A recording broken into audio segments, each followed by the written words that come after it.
Coffey angers health staff with order to be positive.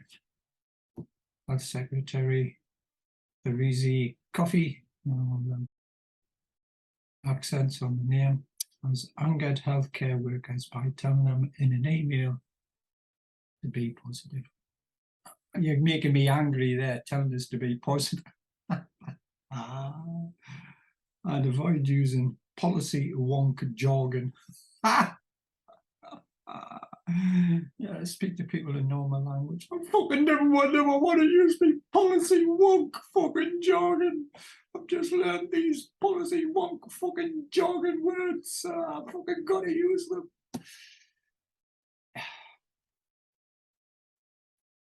As they grapple with job cuts, what's the policy wonk jargon for a job cut? Redistribution of unallocated, overstressed, non-requirement bodies. And the cost of living. Oh, what can we come up with that? The cost of whinging.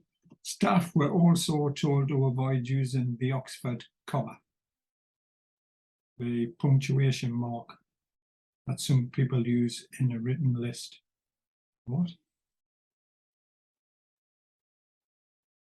The Oxford comma, the punctuation mark that some people use in a written list. Are we fucking being serious here?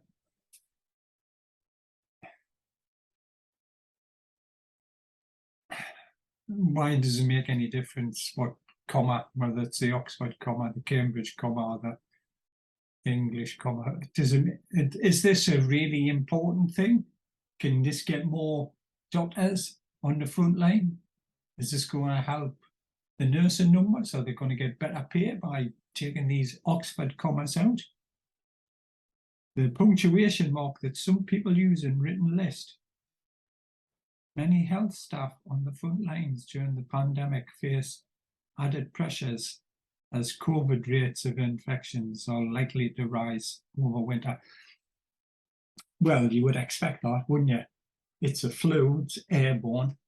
If people spend more time indoors, if it's highly transmittable, if wearing these things on people's faces has limited ability to stop the transmission of it. I don't know. I think some of the things that she's probably asked people to do is just to be common sense, but some of the things, it's another one of these style over substance things. Does it really make any difference? Is it going to change anything fundamentally by this and telling people to be positive? The difficulty and problems with that is this, that a lot of the people that you're probably telling to be positive to have been positive, I would imagine, for a long period and are probably still positive. But they're up against a wall of continuing patients which are coming to them. They're trying to grapple with a backlog of not just thousands or even tens of thousands or even hundreds of thousands, but they're trying to grapple with a backlog of patients outstanding in the millions.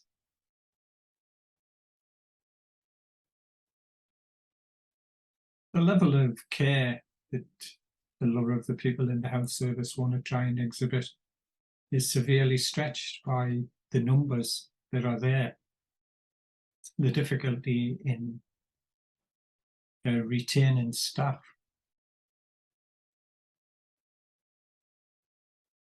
Just telling some, it doesn't show you the whole email, so it's unfair to judge. I would imagine she's trying to cajole people, but the problem with it is that possibly people have pointed out the deficiencies, the deficits in the system. They have had perhaps a little to no assistance to try and resolve a lot of these things. Staffing levels, competency levels, equipment, different types of procedures, surgical procedures, numbers of surgeons, working hours, all of these things. And just basically telling somebody, you know, be positive, get your finger out, work harder. You're telling this to people that are probably working, I would imagine, in lots of cases, not all, because there's always going to be slackers in every system. But I would imagine the bulk of the people work reasonably. It's hard to make anything meaningful just by words, actions, or what changes things. More squids in people's pay packets helps. Better numbers being trained up, better working conditions.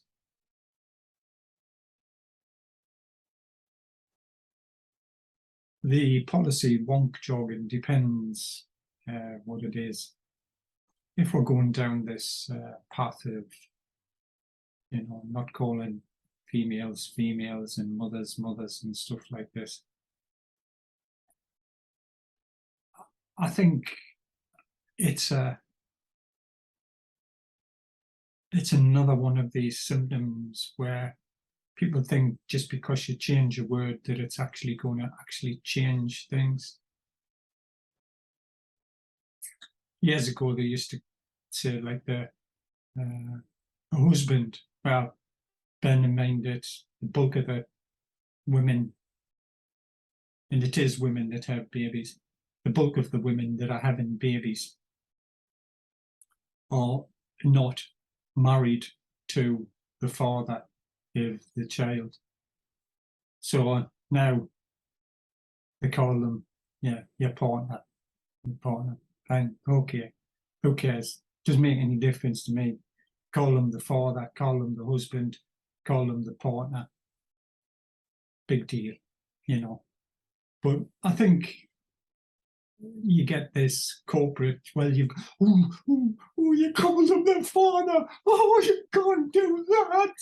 You called him the husband. Oh, everybody will get really upset they're not married. Who cares?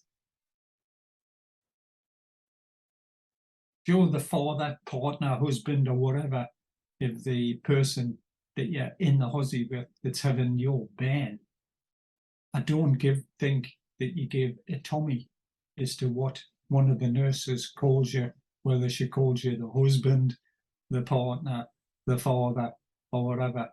You're more concerned with the level of care that the woman that's carrying your child is getting than some nonsensical word. Okay, you will get 1 in 100.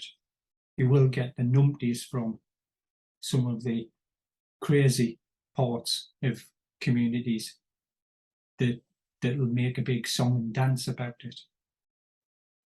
I think they would be in a tiny minority.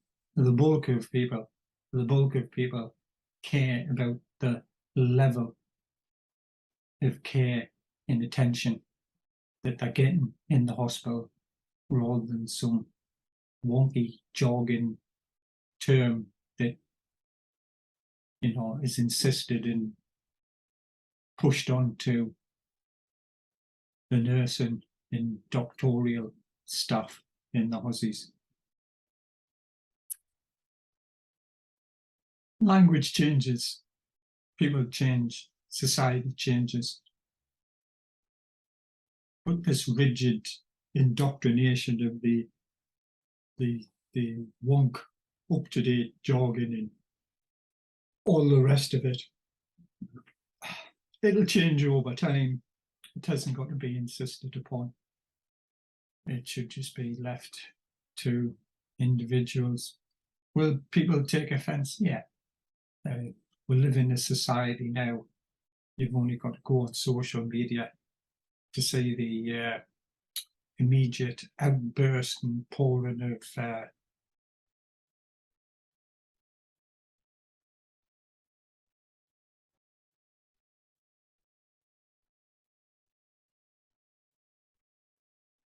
DIY anger at someone using a term that somebody else disagrees with.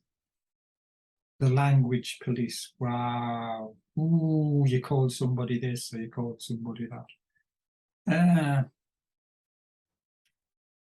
Most people tend to self-police. Most people aren't out to cause offence to people in any way, especially people in the health service and stuff like that. And it's just what you're coming up with there is Coffey's probably a no-nonsense type person, probably comes from a scientific background where there's clear things, and you're dealing in lots of cases with people who are endemically wishy-washy, endemically PC, and they seem to think that being PC is, it makes them like holier than thou. People didn't give a Tommy about PC. People give a Tommy about the level of care that they get in a hospital. I agree, some of the jargon is nonsensical. Some of it is just language as it changes and stuff like that. I kind of get upset by it. I think what's upsetting is that some people get upset by it, and some people insist on the new terms must be so rigidly enforced. It's by using these terms, are you going to get any more doctors? Are you going to get any more nurses? Are you going to improve the level of care? Oh, well, it is improving the level of care because we're calling everybody a now. Oh, that nice fuzzy. It makes me feel so warm. Who cares? Nobody cares. You're living in this dream world that people actually care.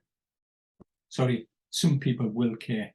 Yeah, the 1% of permanently outraged people will always, you're always going to get that. The bulk of people don't. Let them care.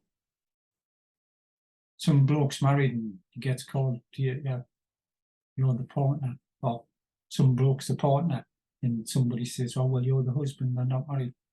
He ain't gonna, he's not gonna give a Tommy about that. He's bothered. Is the bed okay? You know? Does it come out? Is it fine? Oh, great. Wow. Call me out you want. Call me a shitbag. I don't care. I want to see what the ben's like.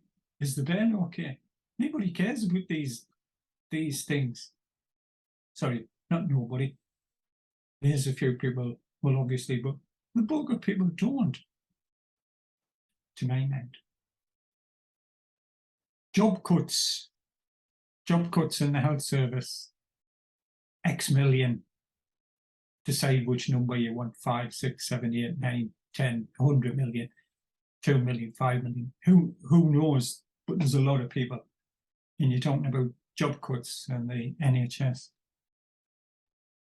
We've got money for everything, but the stuff that people really want to spend it on. And the cost of living. The cost of living, well, the cost of living comes from pumping squillions and squillions of squids into the economy, which creates the inflation. That is the inflation. It's like the fire is the inflation. Rise in prices is the smoke. I've got that wrong the wrong way, haven't I? The fire is inflation.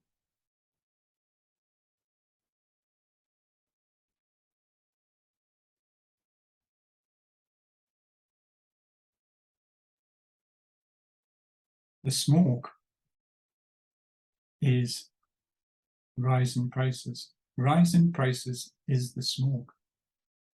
Rising prices isn't inflation. Rising prices is the consequence of inflation. Inflation is the fire.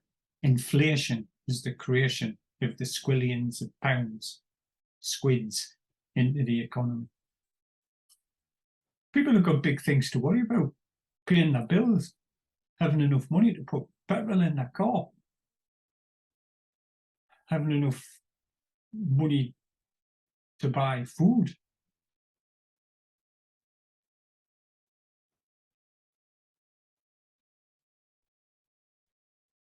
It's unfair. I'm sure the Coffey lady is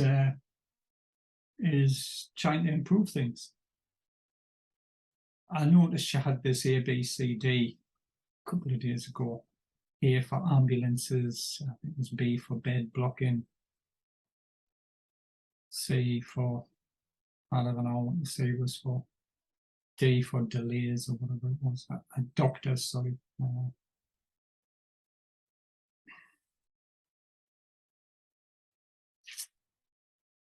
It's like, if you've ever been in a company that's had the brown paper treatment by one of these management consultant companies, and I've been at 3, and this is some of the I was going to say nonsense. This is some of the types of things which they come out with. Do a brown paper exercise, see where all your processes are, work their way through them, and then they try and demolish as many as they can. And my experience is that the people doing it tend to be exceptionally well educated in some areas and bereft of common sense in others. I would say that on the whole, these management guru expert type companies, they can make savings in certain areas. In certain things, what happens is once they've installed the new system, it takes a huge amount of effort to maintain and keep it in place, or there's basic lackings in the system, and the people left to manage it have to then fiddle around and work out their own methods to keep the system up and trucking, while paying lip service to the super duper management team review, wherever, that's being done on it. I would imagine the health services had numerous bunches of these management technique re-engineering, business process re-engineering, total quality management. What was the other one? 6 Dan Delta. Well, I mean to say this. The whole thing is you've got to make your processes and systems fit for use. They've got to be usable by the actual people carrying them out. Some of these things, which companies which I was working for at the time, have implemented and put the onus on some of the people to try and operate, and just they fall over after a period of time. People are spending more time managing the new system and inputting it. They just become little drones trying to keep the system operating rather than carrying out the big tasks which they're realistically there to do. hard to tell. I would say it's a nigh on impossible task to be the health minister and get anything done without a huge infusion of cash into the system. Whether you like it or not, money tends to grease the wheels, tends to make things easier, tends to make you able to employ more people. I would imagine the health service is grossly underfunded in some areas. I've got no figures to back it up. That's just me saying it off the top of my head. Somebody prove us wrong, and I'm sure they will.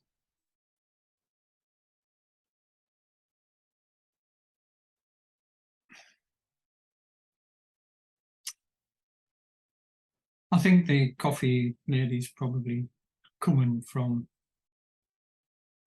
she's wanting to do good, she's wanting to improve things, she's saying stuff and she's trying to cut through it. I would say she'll have an extremely difficult time. People actually believe in companies that I've worked for that by changing the names of certain things that it actually makes a fundamental difference.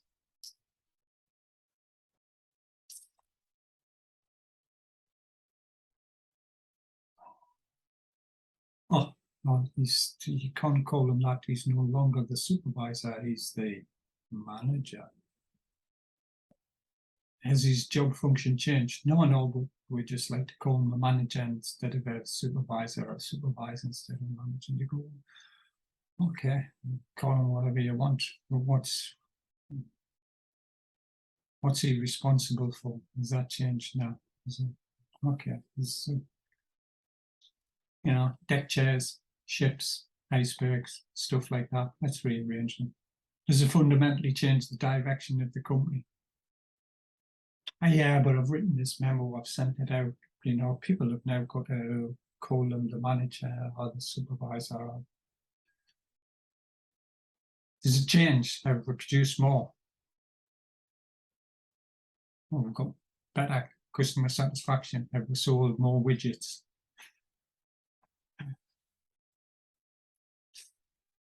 Don't know. Easy to be dismissive.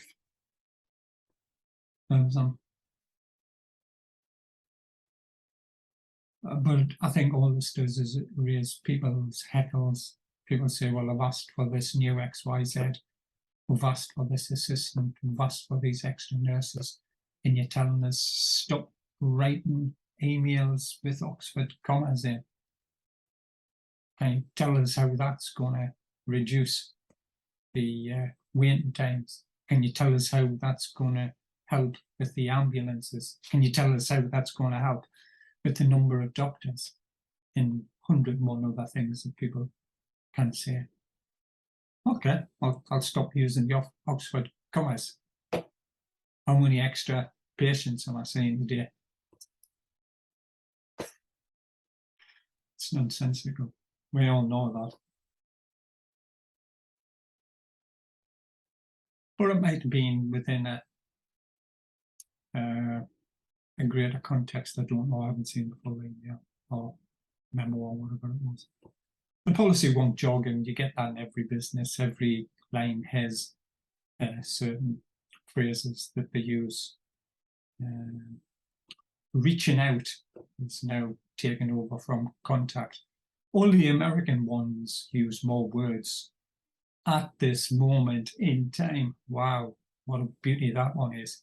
Instead of just saying now. When you say now to half the people, they're just stunned at this moment in time. Who on earth in normal speak speaks like that at this moment in time? You get lots of people in business speak saying that it's just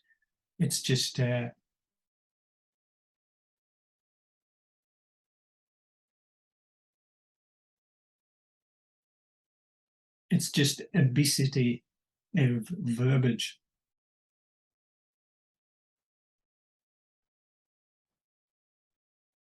I've got to get into the granularity. Let's look at the details.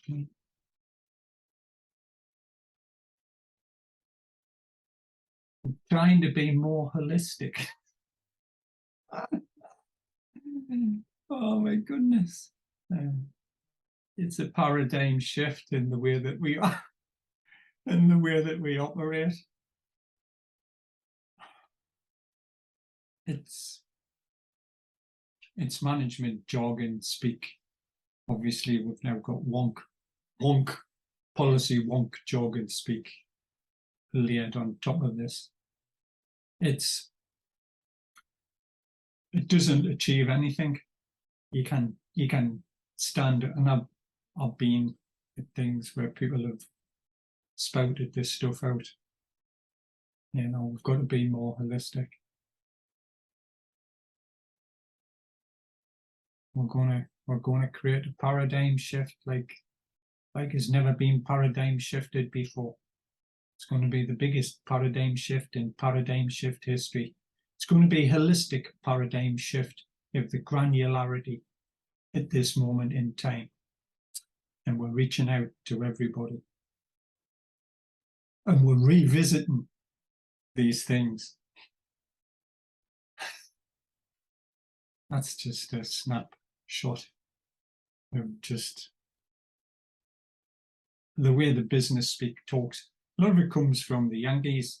The Yankees have this insatiable desire to use longer phrases for things which are commonly used. I just gave that example of now.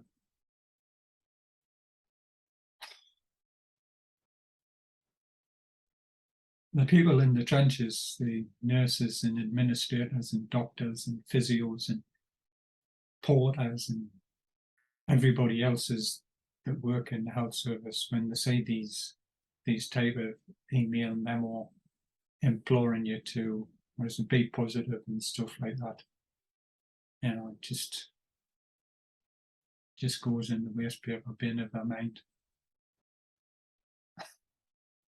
People, yeah, I can understand it just annoys people. You're not doing anything to help people by telling people to be positive. I think the people are positive by nature. Some people aren't. Of course they're not. You know? She's got an uphill battle. As all health ministers, it's verging on an impossible task. When we had the great 97 election, when our illustrious and most high leader, Blair, came in, then there was a great push on the NHS for times, how long people were on trolleys, or how many ambulances, and how long this took and that took. And miraculously, some of these times started to improve dramatically in some cases. And then after a period of time, it was found that the system was being gamed. If you were left in an ambulance, then that didn't count because you weren't on a trolley. Or if you were on a trolley and not in a room, it classed as something else, or you hadn't been admitted yet. Or it was just, we can't solve the problem without more people and more finances. So we'll game the system. You know, professional fouls. Basically, that's what gaming the system is. Measuring this or not measuring that, or taking it to the ultimate degree of absurdities in some of the measurements.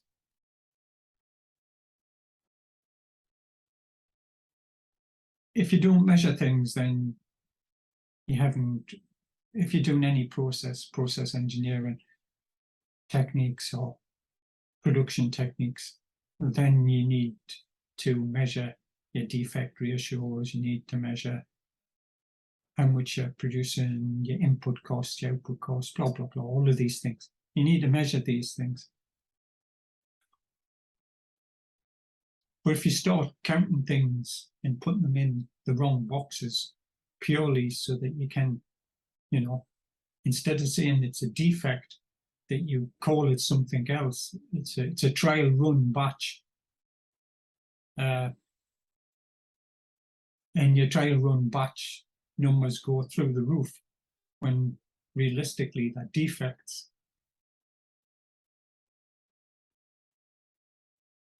Then you just manipulate your system to try and make your numbers look better at the end of the day. What happens is your costs go up somewhere else. You don't make as much money on your widgets. You don't sell as many widgets. You're not producing as many widgets. That's what we're trying to do with the health service. And to a certain extent, it's fine, as long as you do the numbers correctly. If someone comes into the HOSI, you know, and that clock starts and you're supposed to try and get them all done within 4 hours, but it is the actual thing that you're measuring relative? If someone comes in with an extremely minor complaint and they've got to wait for 6 hours, is that a big deal? If they haven't been in pain, that's an inconvenience, but is it a big deal? And I'm sure the triage everything in the HOSIs. I mean, say if someone comes in, you know, and they're bleeding, then obviously you expect them to go to the front of the queue. I don't think anybody has a real problem with that.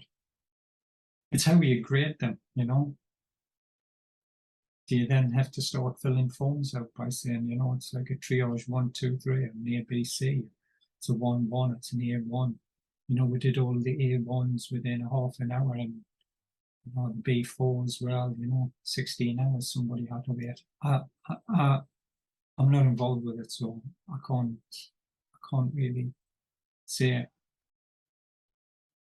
But I know from experience about gaming systems, because nearly everywhere that you work, there's a certain element of that goes on. And I would imagine in the health service it goes on. Realistically, what you've got to do, and this is the hard part, and I've worked at places where this has happened as well, is where they say we want the true numbers. When they get the true numbers, they can look at the true drivers. They can look at the real problems.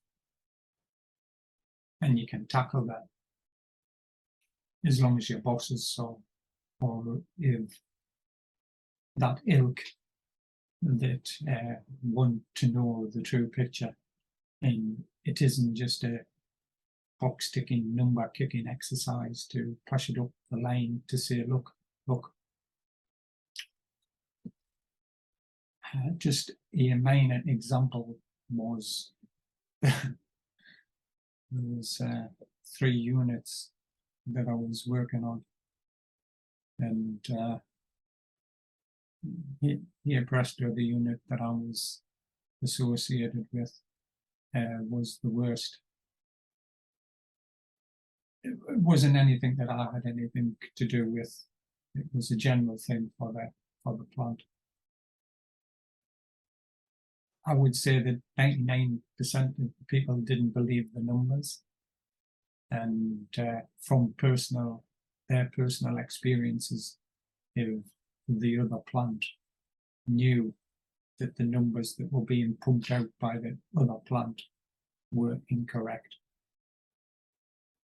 So you fall into this game that you're going to get beaten up by your bosses. You tell them the right number, but the other plants that you're being marked alongside or manipulating the figures, and possibly quite blatantly. There's either one or two things. The other plants have to come in line and report the figures correctly. Some won't with that. Or you have to then start gaming your numbers. So you end up back to where you started with. The numbers are meaningless. Unless the bosses, the managers, the supervisors all concur and agree that they're going to produce the real numbers so that actions can be taken to try and address them, then you end up with a game system and the numbers are just totally meaningless. I've got no first-hand knowledge of the NHS, so I can't comment, but I would imagine there's a reasonable amount of gaming of the system from other things that I've read. The focus goes from patient care and carrying stuff out to making sure your numbers are acceptable. The two things are not mutually compatible.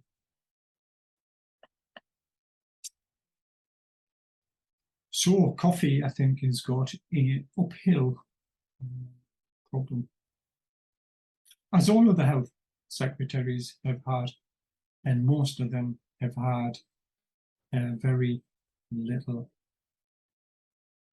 real gains. I'll have to go away and see what this Oxford comma is. I'm intrigued. I might start using it more. Hang 10.